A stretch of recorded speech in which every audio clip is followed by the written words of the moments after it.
Hoy nos encontramos en el Instituto Nacional de Neurología y Neurocirugía Manuel Velasco Suárez y vamos a platicar con el doctor José de Jesús Flores Rivera. Él es médico, neurólogo, especialista en esclerosis múltiple y subdirector de neurología de este instituto.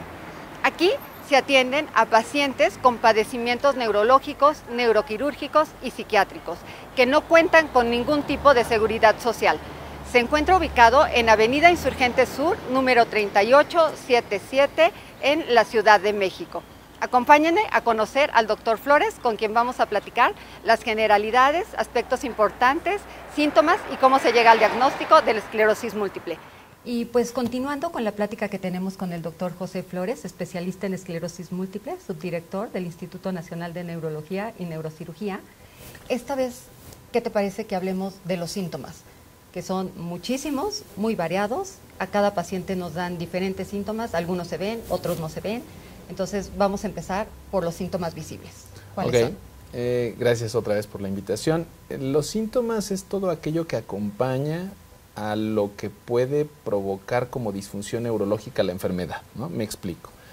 Por ejemplo, perdí la visión, tuve neuritis óptica. ¿Cuáles son los síntomas que me quedan después de ese episodio de neuritis óptica, que es el más común? Cuando veo hacia el frente no enfoco bien, siento que las letras no están viéndose bien. Cuando como que se mueven. O se mueven, ¿no? Cuando, fíjese que el ojo se me está yendo un poquito hacia adentro, ¿no? Ok, esos síntomas, por ejemplo, no los voy a quitar con el tratamiento para la enfermedad. Necesito apoyarme en alguien que se dedique a eso, en un oftalmólogo, por ejemplo, en este caso, para que me diga, mira, no te preocupes, con los lentes yo puedo hacer que el ojito no se meta tanto, que quede más alineado y no vea doble y no se maree, que no se le muevan las letras, o incluso darle recomendaciones para que cuando conduzca lo haga con la luz prendida de adentro del carro, para que ya no se exponga a la luz, etcétera, ¿no? Que use más los lentes oscuros. Ese es un tratamiento sintomático que no implica un fármaco, implica simplemente medidas generales. Otro síntoma. Tengo la enfermedad y resulta que camino mal, porque a mí ya me afectó un área en mi sistema nervioso que me hace caminar chueco, o que me hace tropezarme, o que me hace agarrarme de las cosas. Entonces, ese paciente en esa situación requiere el apoyo de un rehabilitador para enseñarle un poco de mecánica de marcha y después decidir si requiere un medicamento que pueda ayudar a que no se mueva tanto. Entonces, vuelvo al ejemplo, siempre es un poco antes de soltar un fármaco, el tratamiento de sostén, un tratamiento sintomático. Ahora me voy a otro síntoma muy común. Como que siempre entendemos la discapacidad, una persona que está en silla de ruedas. Y sabemos que algo que a lo mejor no dijimos la vez pasada es que es una enfermedad discapacitante. Claro. Y te asociamos inmediatamente discapacidad, silla de ruedas, ¿no? Claro. Y como paciente, cuando te dicen que tienes esclerosis múltiple, lo primero que te imaginas es que vas a acabar en una silla de ruedas, claro. ¿No? ¿Esto qué tan frecuente es? Ya no debe ser. La verdad es que creo que en nuestro momento, en el momento que estamos viviendo en el diagnóstico y tratamiento de la esclerosis múltiple, el dimensionar esclerosis múltiple o diagnóstico de esclerosis múltiple, igual a silla de ruedas, igual a ya perdí mi vida, igual y ya no voy a hacer nada, igual y ya no voy a tener hijos, eso hay que borrarlo de la mente, eso ya no puede ser. No, hay que moverlo. Pero sí, tienes razón, la discapacidad es diferente. Este sujeto que poníamos de ejemplo, que veía borroso, que se le movían las letras, quizá es abogado, ¿no? Y tiene que leer un montón, y pues por supuesto que no lo puede hacer, y le genera cierta discapacidad, que no es igual al que camina mal, ¿no? Pero su trabajo lo hace la mayor parte del día sentado en un escritorio, tomando decisiones, lo que sea, pero no le implica caminar o correr o hacer algo así. Ahora, regresaba un poquito a la parte más allá de la terapia de sostén. Hay pacientes que tienen dolor o ardor como secuela. Esos ya son los síntomas que no se ven. Esos son los síntomas que no veo, pero le genera discapacidad al paciente o disconfort y requieren un tratamiento. Eso, por ejemplo, no lo voy a poder tratar de inicio con una terapia de rehabilitación física. Ahí sí necesito dar un tratamiento. una pastilla o un medicamento que me permita disminuir esas sensaciones y al paciente le regrese un poco pues el confort y su calidad de vida. ¿Qué estas sensaciones es esto como de hormigueo, como de que todo te pica, miles de agujas, algo de quemazón, ¿no? De ardor, de siento gordo, cosas así? Esos serían unos síntomas. Son síntomas, exacto, del propio paciente que no lo puedo demostrar, porque a la hora de que yo lo exploro, claro, pues no encuentro grandes cosas, pero le generan disconfort, ¿no? Entonces, aquí tenemos 3 ejemplos. ¿La fatiga es un síntoma? La fatiga es un síntoma. Y en este caso la fatiga también se puede tratar.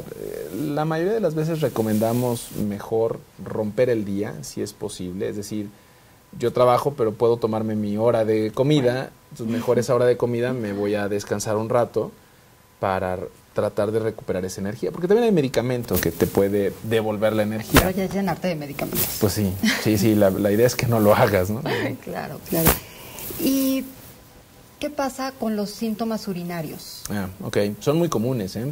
Los síntomas urinarios son muy comunes, sobre todo la frecuencia, la urgencia, o sea, tengo ganas y tengo que ir rapidito al baño, si no, no llego, ¿no?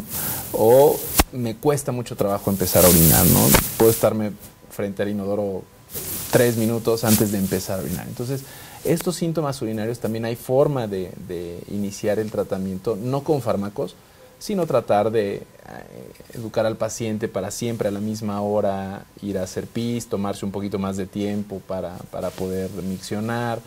Si es muy estreñido, pues empezar a darle consejos de cómo darse masaje abdominal, alimentos que son altos en fibra.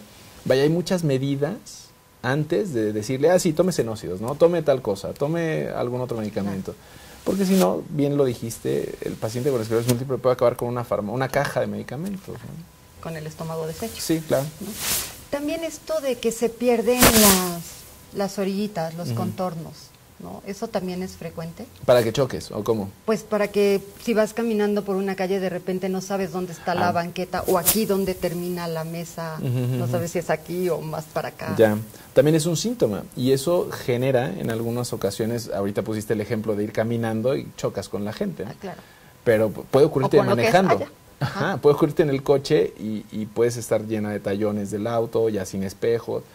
Eso es importante comentárselo al neurólogo, porque en ese momento él en su exploración neurológica va a buscar datos relevantes para poderle decir al rehabilitador, oye, ¿sabes qué? La paciente tiene un poquito alterada la propiocepción, que es dónde está el entorno y cómo lo está. Propiocepción. Entonces podemos trabajar algo en rehabilitación para mejorar estas situaciones. Una cosa es mejorar y otra cosa es darte estrategias para que no ocurra o para que trates de contenerlo, ¿no? Es diferente, pero siempre es un trabajo conjunto. Fíjate, ahorita tuvimos que hablarle al OFTA, tuvimos que hablarle al rehabilitador, tuvimos que hablarle al del dolor, es decir, el manejo del paciente con esclerosis múltiple no siempre. Obviamente, entre más temprano los diagnosticas, menos médicos se involucran, pero por supuesto que es necesario un manejo multidisciplinario, ¿no? ¿Y los síntomas dependen de dónde estén las lesiones? Sí, en gran parte. Por ejemplo, la fatiga no. Lo mencionaste ahorita. La fatiga es un componente de la enfermedad. Ahí no hay un área específica. Trastornos del sueño. Hay pacientes que tienen sueño fragmentado, tienen insomnio. Tampoco hay una lesión específica en un área que me diga que tiene insomnio, ¿no? Sí. Pero es un componente de la enfermedad. Los pacientes son muy alegres, muy simpáticos. Entonces, eso tampoco es, eso son marcadores de la enfermedad, ¿no? No es necesariamente una lesión específica. El mareo, ¿no? Esto de siempre estar mareado sí va relacionado. El mareo sí hay estructuras en nuestro sistema nervioso que están relacionadas con el equilibrio y con el mareo, ¿no? Y hablabas de dolor. El dolor puede ser el dolor como de que te quema. Dolor quemante. ¿Ese es el dolor neuropático? Sí, exacto, un dolor quemante, un dolor ardoroso. Y el otro dolor, el dolor que todos conocemos, el dolor que a todos nos ha dolido algo. El dolor de cabeza, dolor muscular por hacer mucho ejercicio, etcétera, ese es un dolor diferente. En esclerosis múltiple generalmente es un dolor así, de este tipo, quemante, ardoroso, ¿no? Ese es el tipo de dolor. Como que es importante. Molestia constante, ¿no? Pero es muy importante que lo toques porque es una forma de diferenciar. Cuando un paciente nos dice, ay doctor, le llamé porque tengo dolor en la rodilla, ¿no? ¿No será la enfermedad? A ver, ¿cómo le duele? Pues es cuando hago sentadillas me duele y como que me truena. No, pues por supuesto que no, eso es otra cosa, ¿no? Entonces el mismo paciente y el médico aprende a ir diferenciando estos síntomas, ¿no? ¿Qué hay del daño cognitivo? ¿No? ¿Es un síntoma? Es un punto bien importante, ahora que lo mencionas. Hace muchos años no se dimensionaba que la enfermedad pudiera afectar el pensamiento de los pacientes, ¿no?